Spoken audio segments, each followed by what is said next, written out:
Welcome to the Defense and Aerospace Report. I'm Vago Muradian here in Santa Monica, California at RAND Corporation's headquarters for the annual West Coast Aerospace Forum, a partnership initiative among RAND, Project Air Force, specifically one of the world's leading aerospace think tanks, the Aerospace Corporation, the Mitchell Institute for Aerospace Studies, as well as the Center for Strategic and International Studies. And we're honored to have with us Dr. Ted Harshberger, who is the head of Project Air Force. For anybody was paying attention, was one of the organizations that actually helped found the Independent Air Force in partnership with, of course, the Air Force Association and other groups. Ted, thanks very much. It's an amazing conference you guys have here. Thanks very much, Vago. It's been a great partnership with all of our partner organizations. This started with a coffee conversation with Dave Deptula about 5 years ago, and it's turned into a really important part of the calendar here on the West Coast, where there's honestly very little national security discussion going on most days. Well, it's also utterly lovely, and you're here on the beach. And what I think is the coolest thing in the world is that every single time I've come here over many, many years, you can always see some folks here who are surfers crossing the street to go. You can see them walking down the hallways of RAND, actually. Yeah, it's really kind of off-putting when you see people in wetsuits and bare feet kind of carrying their boards through. But let's talk a little bit about what is a fascinating time, particularly for air power. The whole United States military is re-gearing to a great power competition mode. The United States Air Force throughout the Cold War was absolutely the pointy end of that contested aerospace environment. You saw that the Air Force had to fight its way through to targets, whether it was in World War II, whether it was in Korea, whether it was in Vietnam, and to a lesser degree now has been operating in uncontested airspace for 20 years. Talk to us a little bit about the intellectual changes that have to happen in a force. You know, I think Tom Mankin really said it right, that those great power skills, 25 years is the experience, and it's a generation now that's off of that cycle. Even our senior-most leaders had a very brief taste of that great power world early in their careers. Most of them have been spent operating with an enormous freedom of maneuver in uncontested airspace. Talk to us a little bit as a student of air power history and as an air power theorist, what is the intellectual change that has to happen across the organization to get back into that mindset that we're going to be back fighting in and fighting out toward any target? Yeah, that's a... It takes me back actually to my youth. I started at RAND in 1985 doing aircraft survivability analysis against the Soviet Union. And that was a competition. And the thing I think we're going to have to adjust to, and they talked about that in the first panel, Kath Hicks and Tom did, was a mindset change that takes you away from thinking that you can dominate this future theater of operations. You have to compete. And what we're really doing when we're talking about great power competition is we're competing not to be in a war. So we're creating uncertainty and concern on the part of our opponents that will deter them from initiating situations that will lead to war. That's actually a very different way to think about what success means and what options you should be thinking about to try and move that forward in the future. So here at RAND, I'll pick a theater of operations specific and an opponent, China. The concern there is an enormous ballistic missile force, a relatively limited infrastructure for fixed air bases. And at one level, you could say this is just impossible. And at one point, I think the United States was sort of close to that. The answer is, it may be impossible to stop yourself from being damaged or even significantly damaged by those attacks. But it's not impossible to create a force that's capable of performing the mission and prevailing in a campaign against the opponent. And it's certainly not impossible to create significant uncertainty on the part of China or any other adversary in that region that whatever they attempt will certainly be successful. So there's a whole range of options you can follow. None of them are silver bullets. Some of them involve range, some of them involve deception, some of them involve passive and active defenses, some of them involve shifts in the type of force structure you have and the way you employ it. But when you put all those pieces together, it's not an impossible job. It's actually the job we have to get done. The Air Force is pursuing many of those options as we speak. We're helping them by doing analysis and giving them options on trades. But the good news is this is not something that is unconsidered anymore. It is being acted upon daily in the Department of Defense and certainly in the Department of the Air Force. Do you think that the range component of it, I mean, if you look at it, you look at China, for example, it's several 100,000 aim points, right? I mean, when you look at a full-bore confrontation, and that's assuming that everything stays conventional and does not rapidly escalate into a nuclear confrontation, and I want to get you thinking on that as well briefly later. But from an asset perspective, right, Bob Work would eloquently say, our whole goal is to grow and make our arms longer at the end of the day. And the focus of almost all of our forces, where once were strategic and extremely long range, if you look at the B-36, even the 47, the 52, B-1, B-2, everything was very long range and very large payload, very large magazine and delivery capacity. Whereas we've really focused on a lot of tactical air power, which is remarkably short once you load it up, even an F-16, and very, very heavy tanker dependent. Whereas the Chinese have been growing these capabilities to push us farther and farther off, and then, of course, hold our land bases at risk at range. What are some of the investments that the service has to make, and the whole Defense Department power projection ecosystem to grow those arms and not satisfy yourself that you've taken your 2-foot arms to 3-foot when your adversary's arms are actually closer to 10 feet long? Yeah, this is a really challenging issue for the Air Force to deal with, and I think it's a joint issue. So first thing to remember is, for context, a modern fighter aircraft with a tanker is a pretty long-range thing. It causes the opponent to reach out quite far. And so in historical terms, these aircraft are as large as some of what we used to call bombers. And they have an entire fleet that's built around making them longer range. So one shouldn't consider them only with their organic legs. Okay. Don't merely think of them as tactical. Yeah, I don't think they shouldn't be thought of, certainly at a theater level, they're not a tactical asset in terms of being only focused on a narrow space. That being said, if you lived only on that, you would not be a happy person in the future. So investment to sustain the long-range aspects of the force now, B-52s, B-1s, and then the B-21 is a critical system for the future. They have to get that right.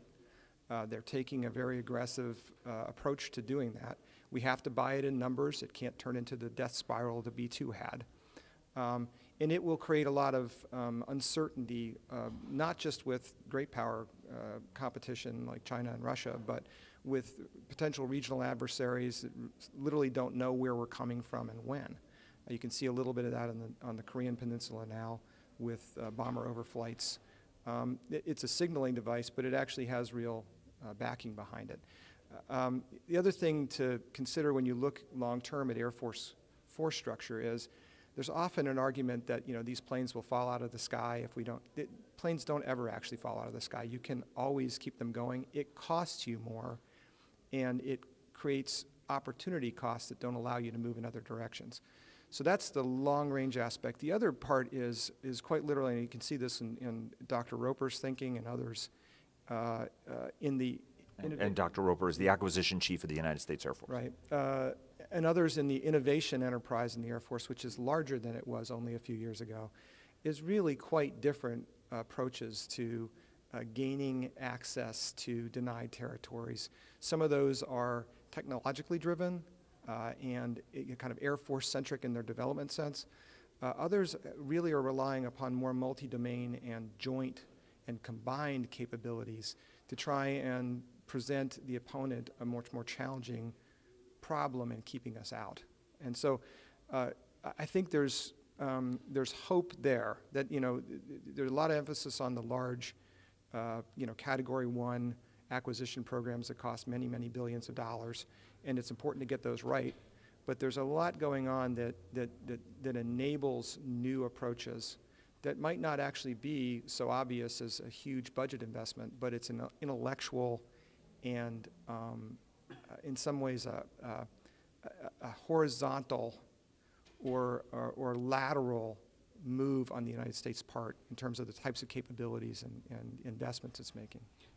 Speaking about capabilities and investments, if you look at the history of Air Force modernization and you look, for example, at the KC-135, the Stratotanker, the Air Force was buying those at 80 a year for a decade. Yep. If you look at the bomber, lockstep with the B-52s. Lockstep with the B-52s at hundreds and hundreds of aircraft that were delivered quickly. If you move to the F-16, 250 a year. If you looked at F-15s, high rates of production. Now you're looking at F-35 coming into the inventory. It's sort of like dozens of airplanes a year. 48, I think, was the final number or thereabouts. You look at the tanker, it's coming in 14 a year, which is not exactly a breakneck figure in terms of recapitalizing what arguably is one of the most important parts of the force, right? The key enabler for all manner of air power to be delivered at range.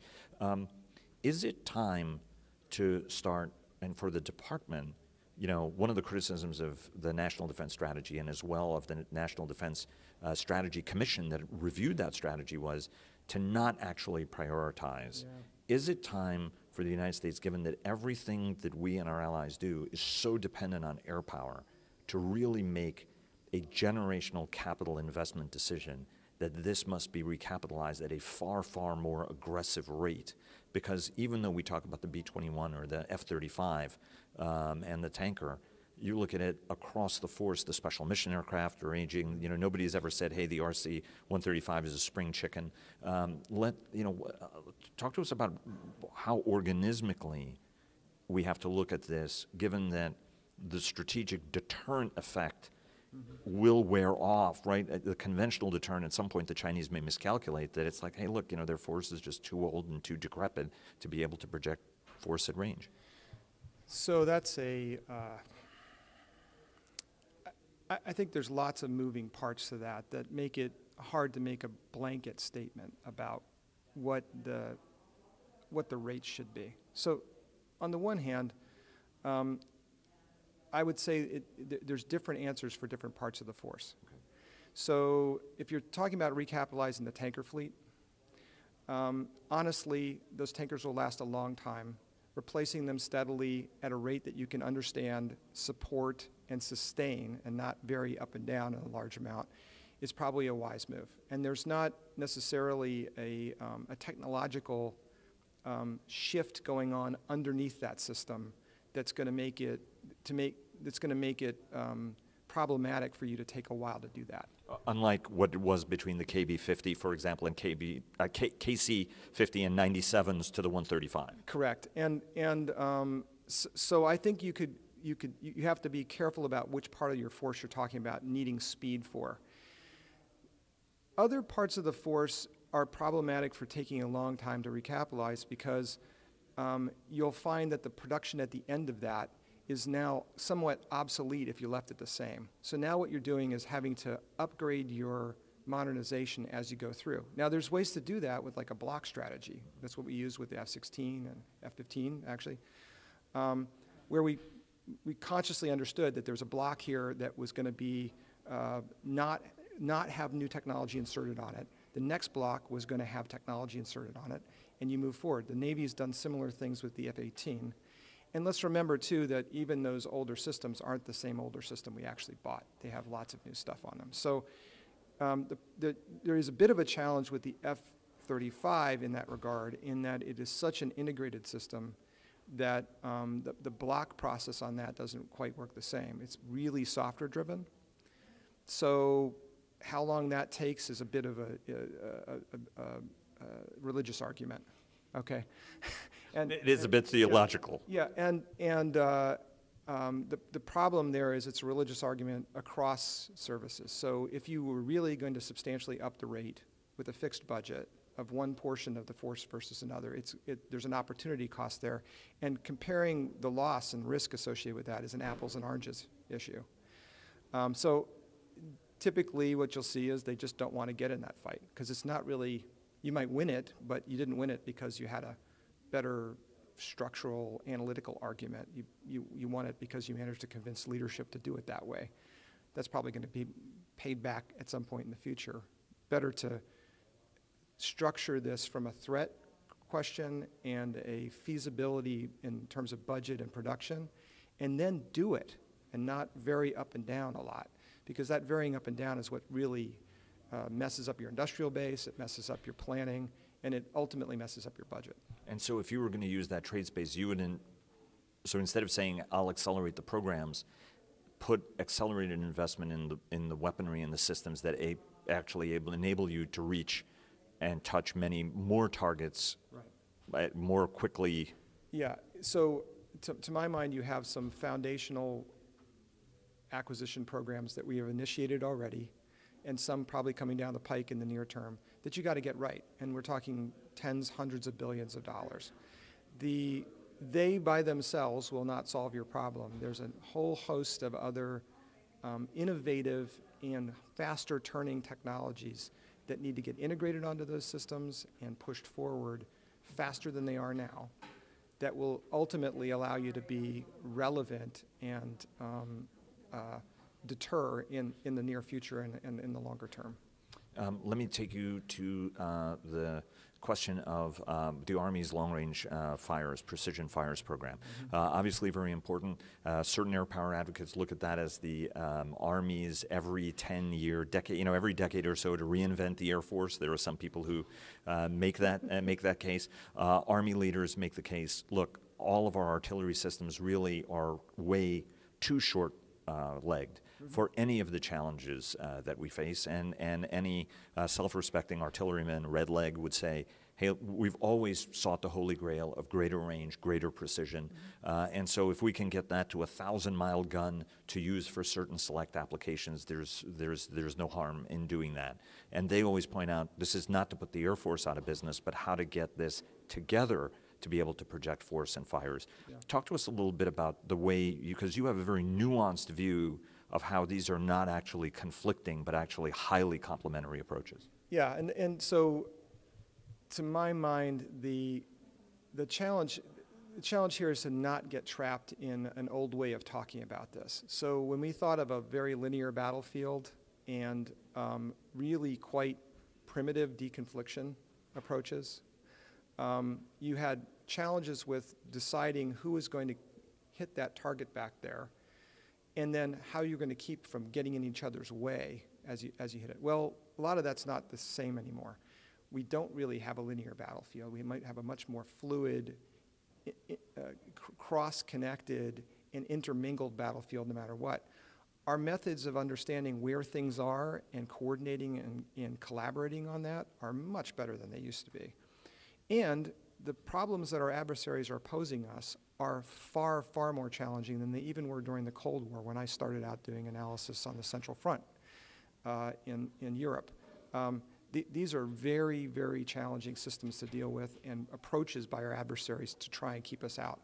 To my mind, the more options you have for striking a target and coordinating on that, and the term today is multi-domain, okay, but it really means bringing in all of the directions that you can to bear on the problem, it's going to be a good thing. Where it could turn ugly is a nasty budget fight about it, although in some ways that's the sort of final arbiter. If you're willing to spend money on it out of your own service budget, you must see value there. Or a doctrinal fight that falls back into sort of old habits about this is my part of the battlefield, that's your part of the battlefield.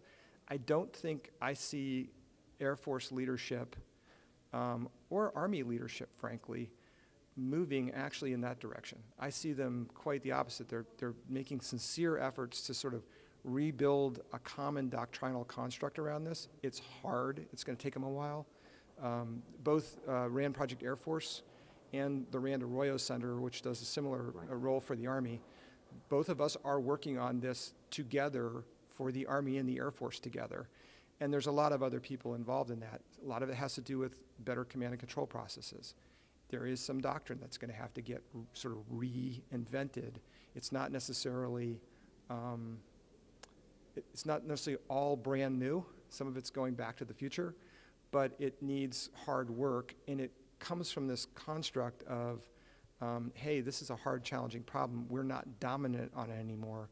We got to pull all the things together that we can to compete effectively and give our opponents pause and deter them from initiating what's going to be, I mean, let's remember the huge difference now, even from prior wars, is these will be horrifically deadly, immediate loss figures coming out of an actual war between us and either Russia or China. The horrific losses of life on the U.S. military side, on the Russian or Chinese military side, and all the civilians in the mix. Weaponry is far more deadly and violent than it was, and precise in its violence than it was back when we were doing this against. It was deadly then. It's worse now. We should not let this happen. We have to frame our strategy, and I think that actually both the National Defense Strategy and the Commission's work both frame it properly around taking care of this in a way and taking it seriously in a way that will result in our opponents understanding our level of seriousness and refraining from starting these wars. Let me take you to the question of nuclear.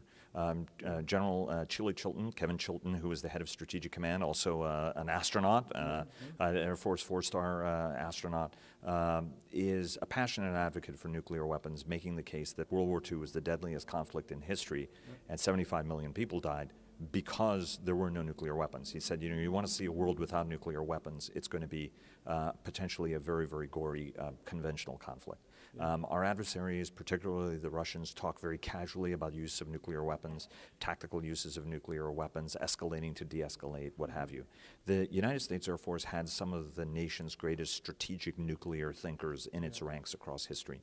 Is the service doing enough overall, and is the Pentagon doing enough to think through conflict, nuclear conflict, what that looks like in this modern context, where there are folks who are very comfortable? It was years ago where I read a translation of a Chinese, or was talking to friends about a translation of a Chinese text, full disclosure, hey, so you may deter, for example, an aircraft carrier from going somewhere by detonating a tactical nuclear weapon 100 miles ahead of the battle force, so that you're giving a very clear brushback pitch, choice is now yours, I've demonstrated my willingness to deploy this weapon in a way that you may not have anticipated deploying it. What's the way for us to be thinking about this future? Because some of these war games really stay conventional for much longer than they're likely to remain conventional. Sure. So I think that in this case you have to sort of be a person with at least 3 brains. So, and I'll say that this is an area where my colleagues in the Air Force are really trying to push this hard. Particularly Jack Weinstein, who recently retired as the A-10, very concerned about the integration or the role of nuclear forces on a conventional battlefield and the way that might emerge and evolve. So if you're thinking about Russia, they have a doctrine, and the conceivable war you would fight in Europe with them could actually turn into a large-scale conventional conflict that then has a nuclear overlay on it, probably as a result of something ugly happening with the Russian force. Okay, so the escalate to de-escalate is the shorthand for actually a little bit more nuanced doctrine that they have. The Chinese, in some ways, are in a very different place with their nuclear force and probably with their nuclear doctrine. And so in Asia, I'm less concerned about that than I am nuclear armed regional adversaries like North Korea. And there we have a sort of a different challenge, which is a reassurance challenge. It exists in Europe as well. But the reassurance challenge is to Japan, South Korea, the Philippines, Singapore. If the North Koreans initiate nuclear use, we've promised an extended deterrent that will somehow, or a capability that will make that end. So how does that play out? And given that some of those conflicts, it would be very challenging for the U.S. to try and end that quickly using conventional means. In fact, probably impossible. What's the use of nuclear force on the part of the United States in retaliation or to end the conflict on the terms that the president has directed? And that integration of conventional and nuclear capability on the part of the United States in not just a deterrent role. It started out being a deterrence and reassurance force, but what happens if that doesn't work with an adversary in the regional sense who's got less status quo to protect or believes that they're fundamentally at risk? That evolving set of capabilities, doctrine, communications methods, force structure, relationships with allies, and your own command and control capabilities in theater. That's something that we're really still nascent on. And the modernization of the national, the nuclear command and control and communications infrastructure, NC3, is taking that into account, but it's just beginning. And it's going to be at least as dramatic as the modernization of the bomber force and the ICBM force. Dr. Ted Harshberger, who is the head of Project Air Force here at the RAND Corporation. Sir, thanks very much. It's always a pleasure. It's great. Thanks very much, Vago, and thanks for coming out for this thing. It's great. Absolute pleasure. Okay.